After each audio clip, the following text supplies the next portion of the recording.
샬롬 샬롬 샬롬 샬롬. 하나님 사랑합니다. 여러분 주 안에서 사랑합니다. 오늘 사무엘상 25장 전체 1절에서 44절까지 있죠. 말씀을 중심으로 하나님의 임재 앞에서 우리는 어떠한 모습일까 한번 묵상하는 시간 갖도록 합니다. 우리 인생을 어떻게 무엇에 비유할 수 있을까요? 흔히 경주에 비유하기도 합니다. 인생 경주는 단거리가 아니라 장거리 경주. 우리 인생들에게는 그렇죠. 하나님의 시간과 저희의 시간은 또 많은 차이가 있기 때문에 꼭 그렇지 않을 수도 있지만 우리 인생은 단거리는 아니고 전체를 볼 때 장거리 경주와 같습니다. 그 긴 코스 가운데 어떤 이는 초반, 어떤 이는 중반, 어떤 이는 후반을 통과하고 있는 중이죠. 어느 지점에 해당되든 우리 모두 2023년이라는 인생 구간을 지금 통과하고 있습니다. 마치 마라톤 경기에서 42.195km 코스의 중간 지점쯤 거리가 표시되어 있는 우리 인생도 삶의 구간이 있어요. 우리는 자주 인생의 길목에서 자신을 돌아볼 수 있는 시간이 필요합니다. 나는 과연 인생을 잘 살아가고 있는가? 지금 살아가는 모습 그대로 산다면 후회 없는 인생을 마칠 수 있을까? 혹시 지금 내가 살아가는 모습이 잘못된 것은 아닐까? 이대로 살아가다 보면 나중에 인생을 그르치게 되는 건 아닐까? 꼼꼼히 점검해 볼 필요가 있습니다. 그러므로 지금까지 인생을 잘 살아왔으면 잘 살아온 대로, 잘못 살아왔으면 잘못 살아온 대로 앞으로의 인생을 위해 중요한 교훈을 얻을 수 있을 것입니다.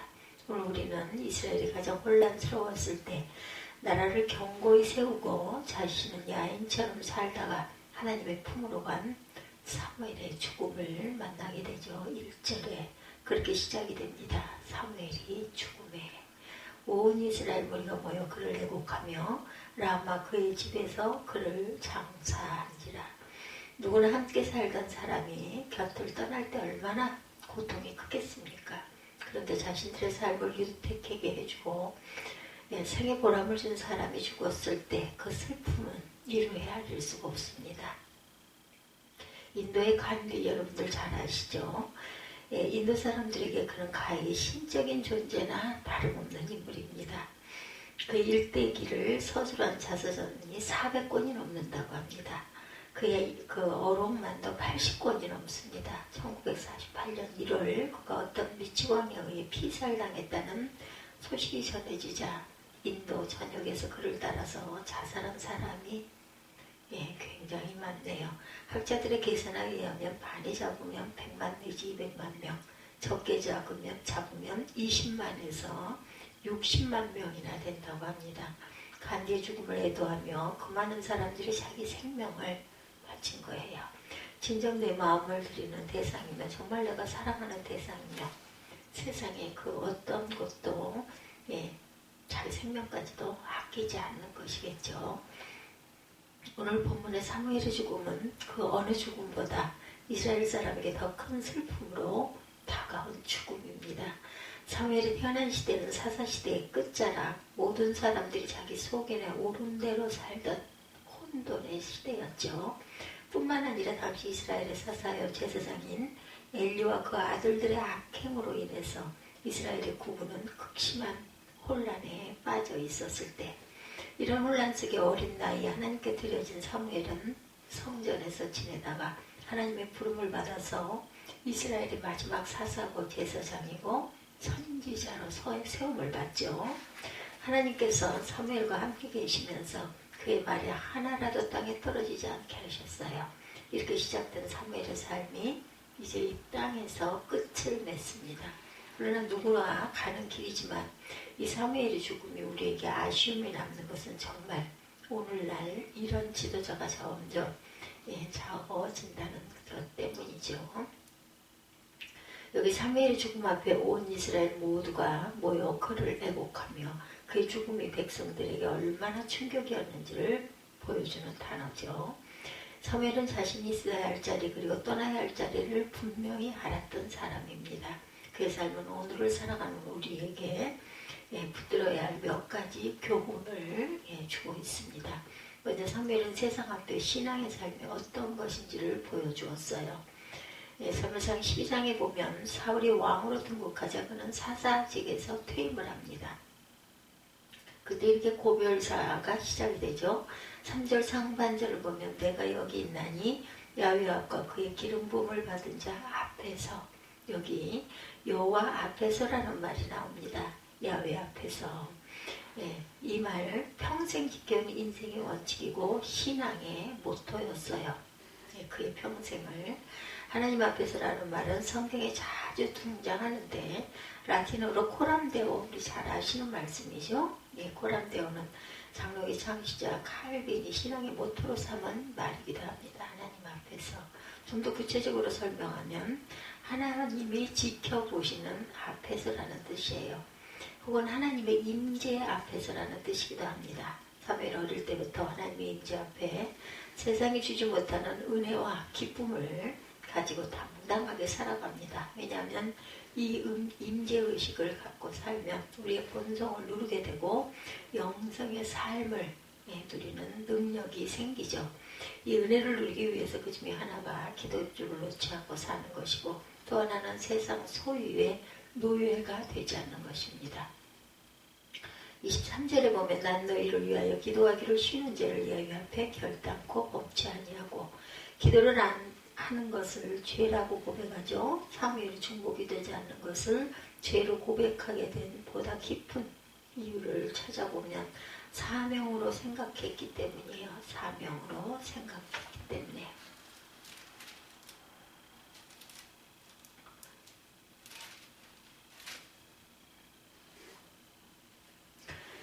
예, 12장 역사적으로 매우 의미 있는 시점을 배경으로 하고 있습니다. 사무엘상 12장 말씀에 보면은 사무엘상 3반절, 3절 상반절에도 이런 말씀이 나오고 있어요.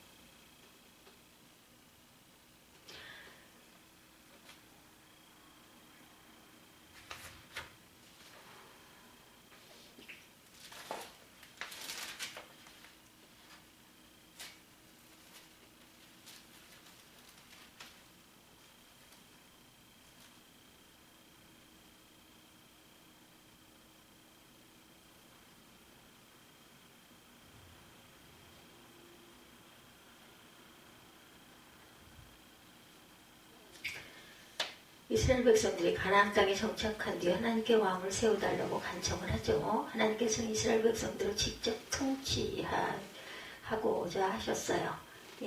이스라엘 백성들이 청이 간절해서 하나님 마지못해 그래 왕을 세워봐라 허락을 하시죠. 그래서 신정정치가 정치가 마감이 되고 왕정정치가 시작되는 새로운 시대가 10장에 보면 사무엘상 10장 보면 시작이 됩니다. 이런 상황을 사무엘이 누구보다도 잘 알고 있겠죠. 하나님께서 하나님의 백성을 하나님의 뜻대로 다스리고자 하였지만 철없는 이스라엘 백성들은 이방 민족처럼 왕을 세워서 강력한 왕권 국가를 세우기를 원해요. 여기서 아주 큰 위기가 찾아올 위험이 도사리고 있었어요. 세워진 왕이 교만해서 하나님의 뜻을 따르지 않고 자기의 뜻대로 나라를 다스려야 될 위험성입니다. 그래서 하나님의 백성들이 이방 족속과 다를 바가 없게 될 위험성을 안게 됐어요. 사무엘은 이런 상황 속에서 자신이 해야 할 일을 깊이 자각합니다. 두 가지인데, 하나는 본문에 나온 것처럼 이스라엘 백성들이 하나님의 뜻을 깨닫게 가르치는 일이고, 다른 하나는 그들을 위해 중보기도 하는 일이었어요. 특히 사무엘은 이스라엘 백성을 위해 중보기도 하는 것을 남은 평생의 사명으로 생각을 합니다. 이제 마지막 사사로서 자신이 하던 일은 왕에게 넘기고 자기는 영적 사역에 전념하겠다는 생각을 갖게 되죠. 두 번째, 사랑했기 때문에 사무엘은 왕이 세워졌기 때문에 이제 무거운 짐을 벗어야 홀가분하게 자신의 남은 여생을 편히 쉴 수가 있었죠. 그렇지만 쉬는 것이 다가 아니죠.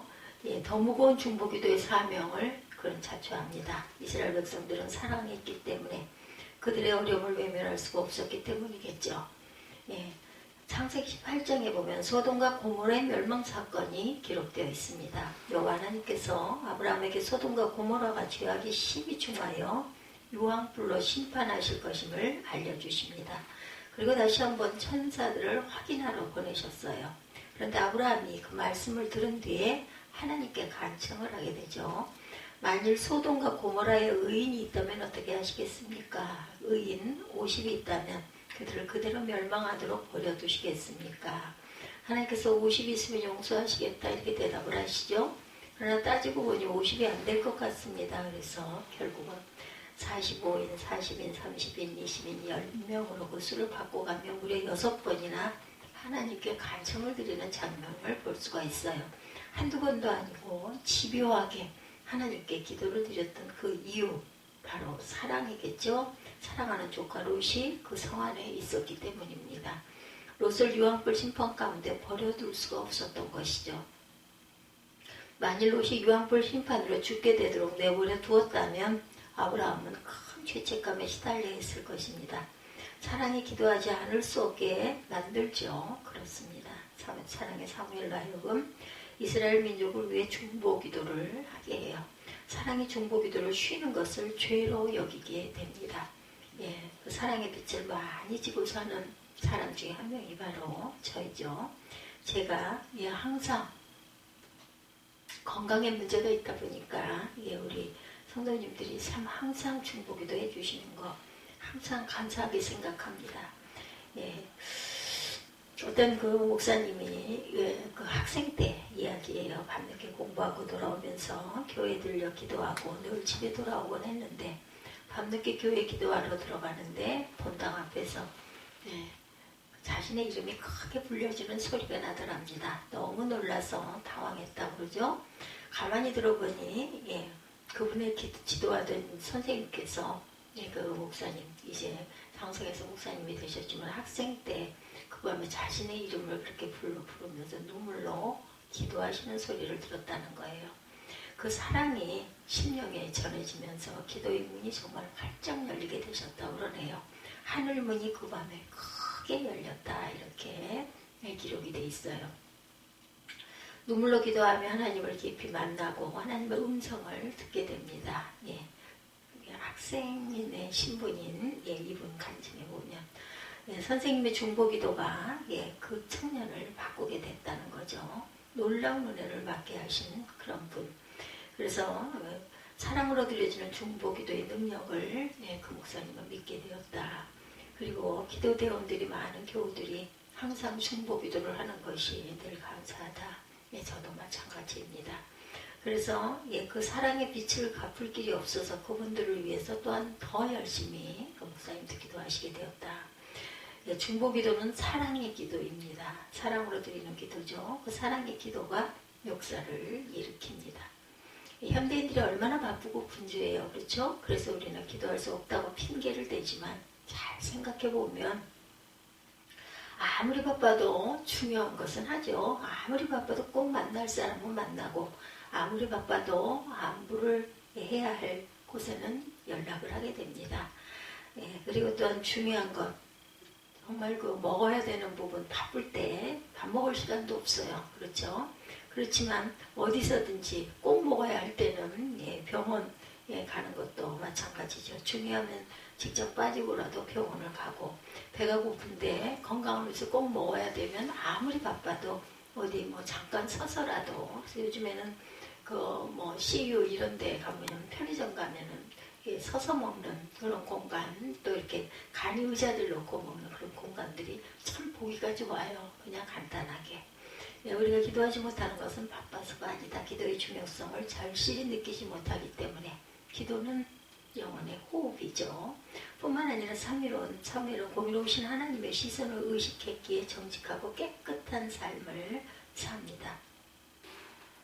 3절에 보면은 내가 여기 있나니 12장 말씀입니다. 지금은 여기 있나니 야훼 아까 그의 기름 부음 받은 자 앞에 내게 대하여 증언하라. 내가 누구의 소를 빼앗았느냐, 누구의 나귀를 빼앗았느냐, 누구를 속였느냐, 누구를 압제하였느냐, 내 눈을 흐리게 하는 뇌물을 누구의 손에서 받았느냐, 그리하였으면 내가 그것을 너희에게 갚으리라 하니. 예, 이렇게 증가하고 있어요. 내 것을 갚으리라 하니. 사무엘은 마지막 자신의 사역을 돌아보면서 혹시라도 자신이 알지 못하는 사이에 하나님과 백성들 앞에서 부끄럽게 행한 일이 없는지를 묻고 있어요. 그래서 백성들이 뭐라고 말합니까? 그들이 이르되 당신이 우리를 속이지 아니하였고 압제하지 아니하였고 누구의 손에서든지 아무것도 빼앗은 것이 없나이다 아니라. 백성 중 그 누구도 사무엘의 그 비리를 말하지 못합니다. 이구동성으로 그 정직성을 증거하죠.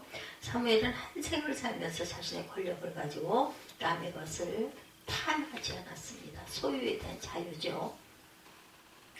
요즘 세상에서 존경받는 사람들도 인사청문회를 거치면서 드러난 일로 당사자는 물론이고 그를 아끼는 사람들마저 충격을 받을 때가 있어요. 우리 인생 정말 소유에 대한 만족이 없습니다.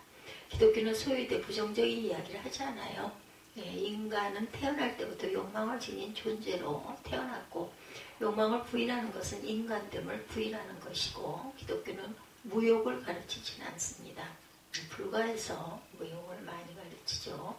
오히려 기독교는 높은 욕망, 거룩한 욕망, 의로운 욕망을 위해서 살라고 하죠. 너희는 먼저 하나님의 나라와 의를 구하라는 것이 그것을 의미하는 거죠. 우리가 거룩한 욕망을 가지면 추한 욕망은 극복이 됩니다. 의로운 욕망을 가지면 불의한 욕망이 극복이 됩니다.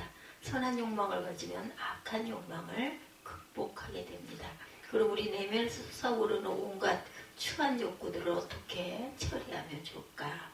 이 유일한 대답은 십자가죠. 십자가는 우리의 삶을 하나님의 임재 현장으로 서게 합니다.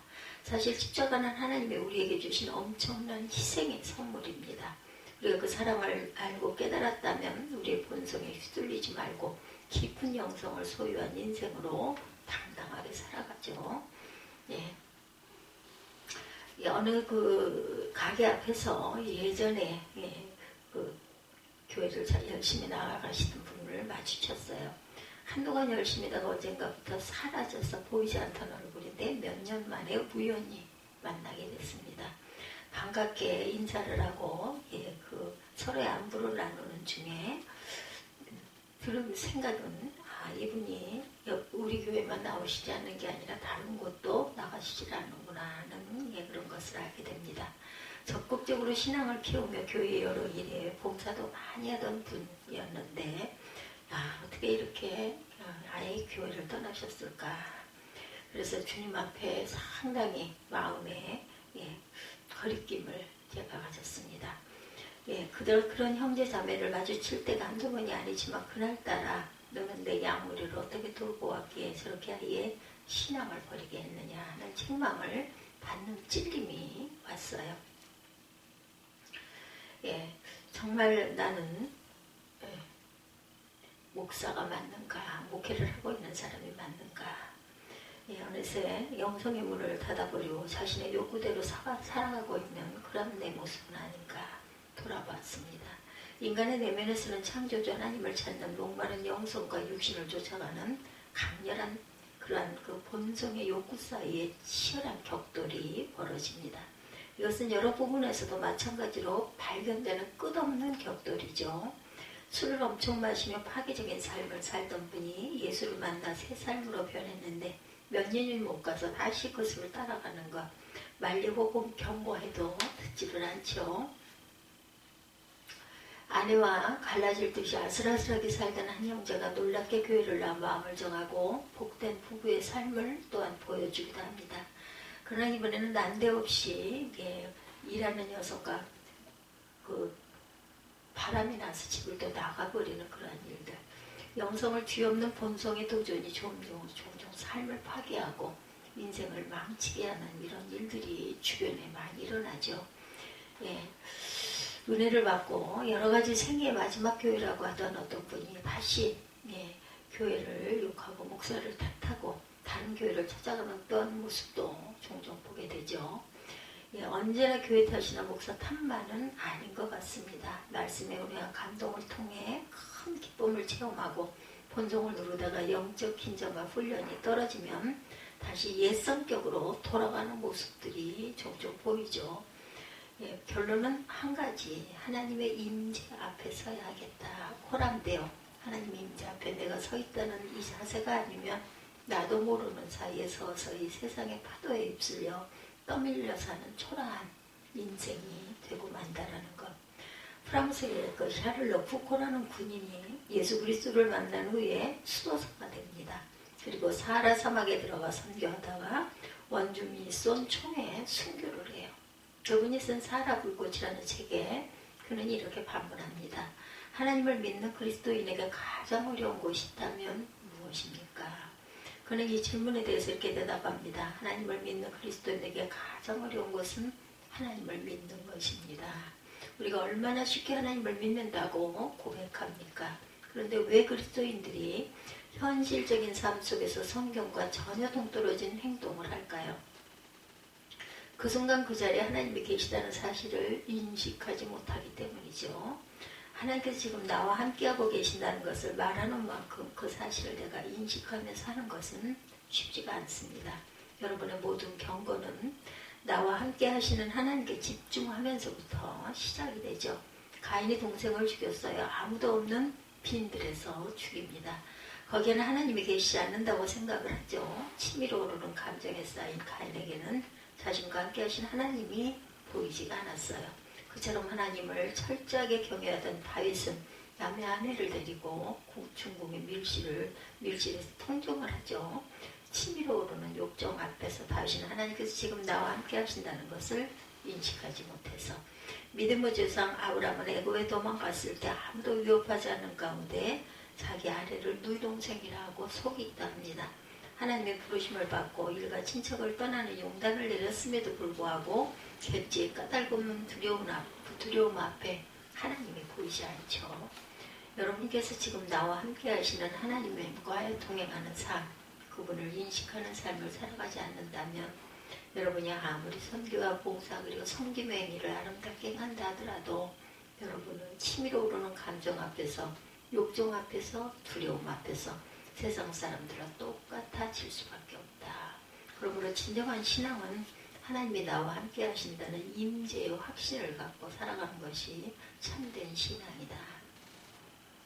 사무엘이라는 그 사사이자 선지자였던 사무엘, 격동 어린 시대에 태어나 일생을 변함없이 주의 은혜로 살았던 사람, 그의 손을 통해 왕을 2번이나 세웠던 사람이고 세상에 어떤 누구 앞에서도 비굴하지 않고 당당했던 믿음의 사람, 그가 그립지 않으십니까? 사무엘, 그는 한 생을 하나님의 임재의식 앞에 살았던 사람입니다. 그러므로 끊임없이 무릎을 꿇었고 세상의 숱한 소욕 속에서 자유했습니다. 오늘 인생의 경주장에서 정신없이 살아가는 여러분들에게 저는 이런 질문을 하고 싶습니다. 정말 하나님의 임재를 느끼고 생각하고 바라보고 계시다는 것을 인식하고 살아가고 계십니까? 우리가 큰 일을 하든 작은 일을 하든 그것이 중요한 일이라는 것. 하나님의 임재의식을 갖고 날마다 본성을 십자가에 못 박고 부활의 능력을 덧입는 영성의 소유자로 이 시대를 향한 성숙한 그리스도인이 되고 이 땅의 소금과 세상의 빛과 같은 이 시대의 사무엘과 같은 인물이 되시기를 주님의 이름으로 축복합니다.